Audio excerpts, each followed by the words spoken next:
Hello guys, once again welcome to our YouTube channel. So in this video we are going to revise our topic antifibrin drug, which are anticoagulant drug. So as we all know, antifibrin drugs we can take them orally or we can take them injectable. So here I wrote oral anticoagulants and parenteral, which are injectable drugs. So in oral anticoagulants it includes vitamin K inhibitor drugs, direct thrombin inhibitor drug. Thrombin is include factor 2a, so thrombin is factor 2a, so direct thrombin inhibitor, or we can say 2a inhibitor drugs or 10a inhibitor drugs. So first we start with vitamin K inhibitor drugs. Vitamin K inhibitor drug. So as we all know that liver produces clotting factors, which are factor 2, 7, 9 and 10, and vitamin K help them in these factors to become them active.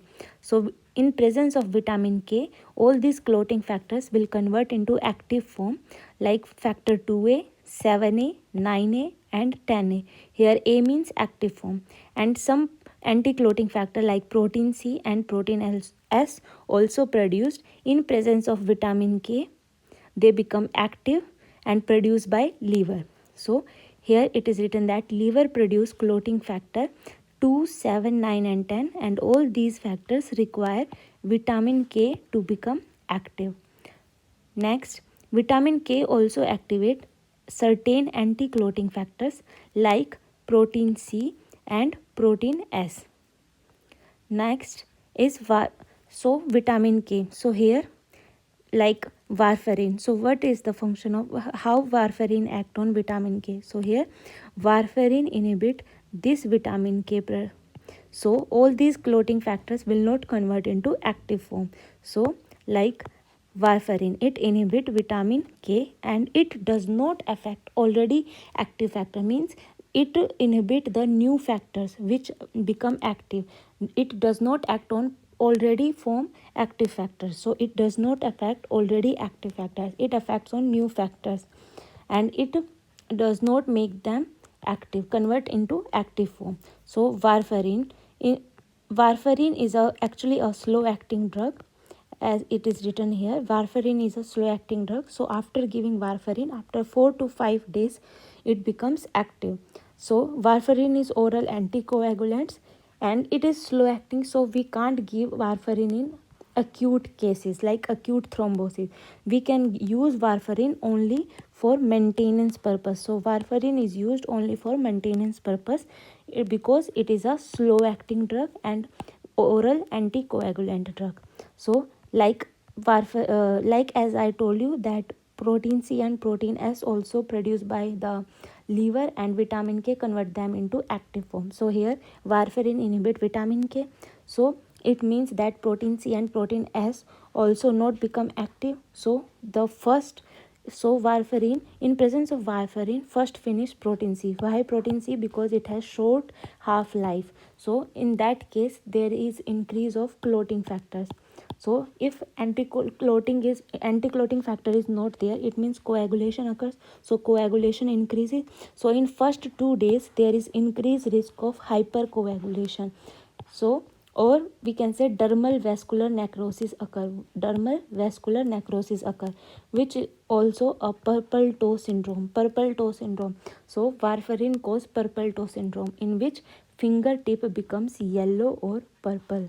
Why? Because after giving warfarin in first 2 days there is increased risk of hypercoagulation and purple toe syndrome develop.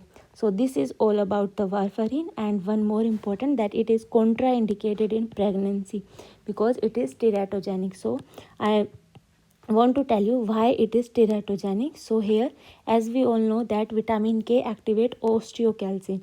So vitamin K activate osteocalcin, and osteocalcin is required in development process of a newborn or infant.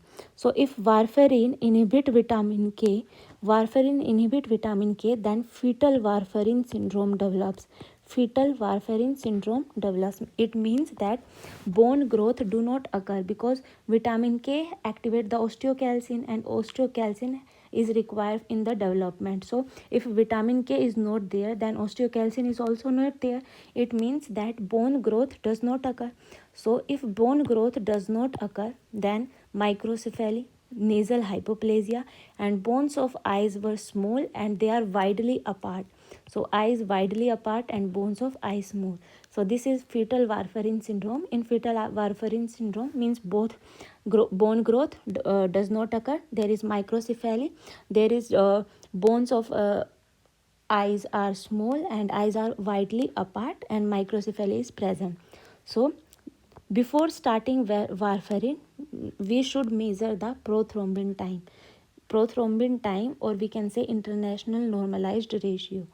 So now next so this is all about the warfarin. That warfarin we can use only for maintenance purpose because it is a slow acting. We can't use it for acute thrombosis, and it is slow acting and it can cause warfarin fetal syndrome.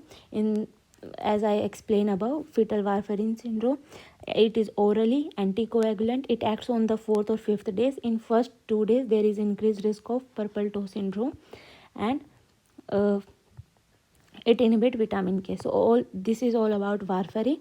Now we should learn, let's revise about the extrinsic pathway and intrinsic pathway, that how on which factor warfarin act and heparin act. So in extrinsic pathway we measure prothrombin time, and in intrinsic pathway we measure activate partial thromboplastin time. Here prothrombin time and activate partial thromboplastin time.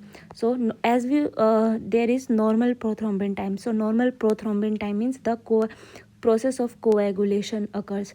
In what time coagulation occurs. So normal prothrombin time is approximate, it is 15 second, or we can say average 12 to 16 second.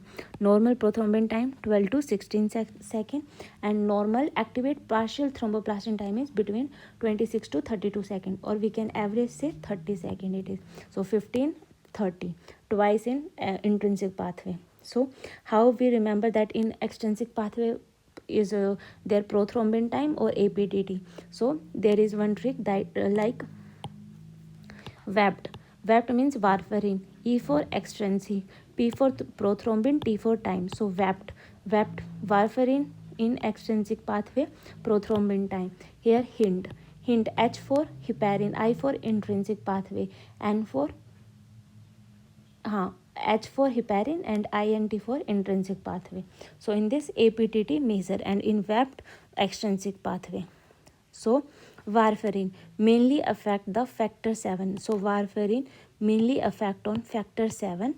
So it increase the prothrombin time 2 to 3 times controlled value. So overdose of warfarin cause bleeding. So if we overdose if we give overdose of warfarin, then it cause bleeding. So here treatment of choice, if there is increased because warfarin is anti-clotting factor, because it inhibit the vitamin K. So anti-clotting factors, it block the clotting factors, so there is increased chances of bleeding. So if there is overdose of warfarin, then the treatment of choice is 4-factor complex. Which 4 factors it includes? In 4 factors, factor 2A, 7A, 9A and 10A, which were produced by the liver. 4-factor complex or prothrombin factor complex. If these factors are not available, then we can give fresh frozen plasma, FFP.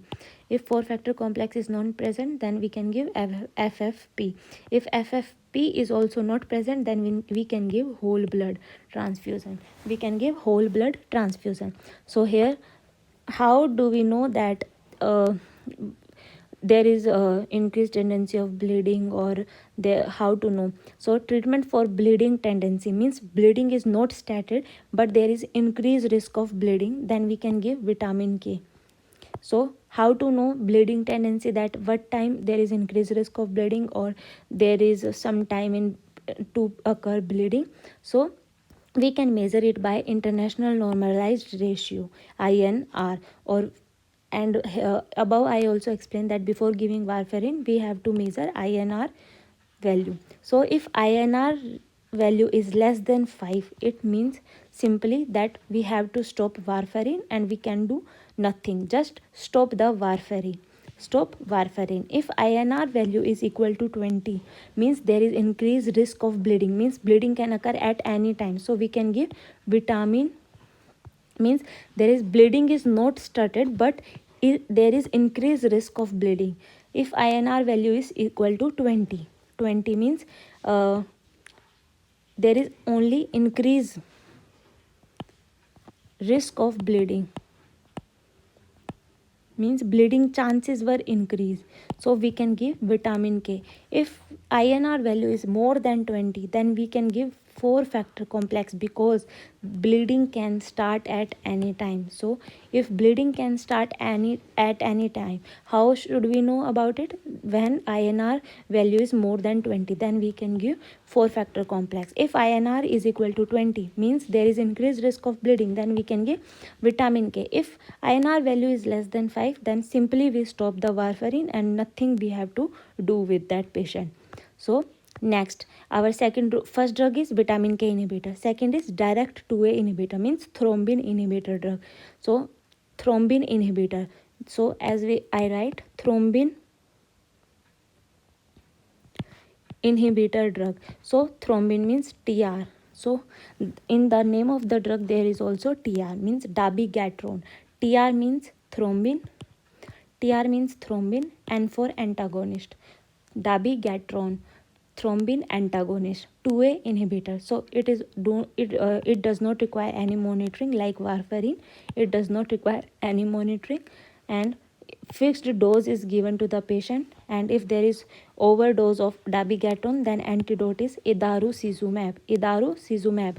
Whenever zumab is come at the end of the any name of the drug, then it means that it is a monoclonal antibody. It is a monoclonal antibody. So in overdose of dabigatran, the antidote is idarucizumab. If overdose of warfarin occur, then we give fresh frozen plasma, or we can give 4 factor complex, or we can give 4 factor complex of whole blood we can give. Okay, so this is all about dabigatran. As we read it in above, platelet drug also, antifibrinolytic drug also, dabigatran. TR means thrombin and means antagonist. It does not require any monitoring. Fixed dose is given to the patient. Now next drug, third is 10A inhibitor drug. So these are oral anticoagulant drug. 10A inhibitor means 10A. So in question, in drug name also 10A is there. And it is inhibitor means antagonist. So XABAN means blocker. B for blocker. So 10A blocker drug. Rivaroxaban. It is rivaroxaban. So here riva means reversible. A means antidote. So rivaroxaban means rivaroxaban antidote is andixanet. Andixanet.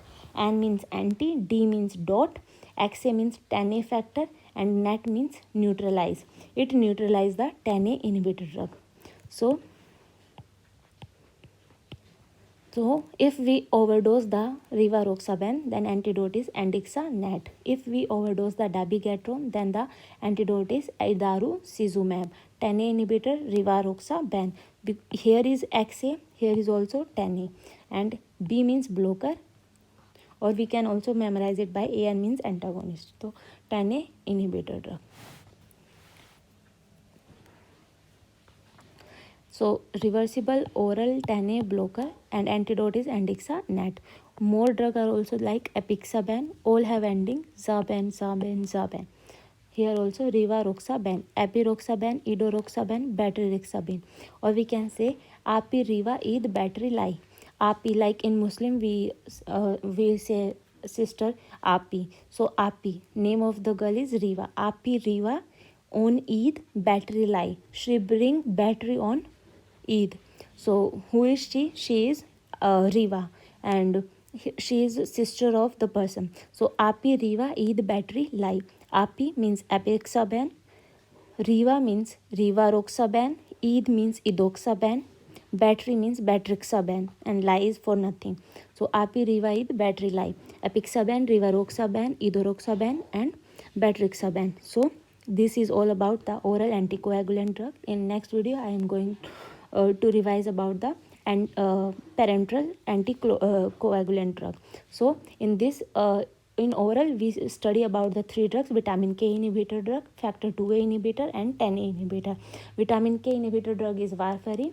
We have to, that is oral anticoagulant drug, and we can never use in acute thrombosis because it is slow acting drug, so we use it for only maintenance purpose. It can cause 2 syndrome like purple toe syndrome and warfarin fetal syndrome. Here fetal warfarin syndrome. And next we study about the extrinsic pathway, intrinsic pathway, their prothrombin time and APTT time. In 15 is extrinsic and 30 is intrinsic pathway. Here VAPT is the trick and hint is for intrinsic pathway. Heparin is used in intrinsic pathway, warfarin is used in extrinsic prothrombin time pathway. And if overdose of warfarin occur, then treatment of choice is factor 4 complex, prothrombin factor, or fresh frozen plasma. If it is not available, then we use whole blood. And for treatment, how do we know the bleeding tendency? We measure the INR ratio, international normalized ratio value. If it is equal to 20, it means that there is only increased risk of bleeding, so we give vitamin K. If INR is more than 20, it means that bleeding can start any time, so we give 4 factor complex. And there is second drug, that is direct 2A inhibitor. Direct 2A inhibitor, we use dabigatran, which is thrombin antagonist drug. And for if there is overdose of dabigatran, we use antidote idarucizumab. And 10A inhibitor drug rivaroxaban or epiroxaban, edoxaban, betrixaban. And for antidote we use Andixanet. So this is all about the oral anticoagulant drug. I hope you all enjoy it. Thank you.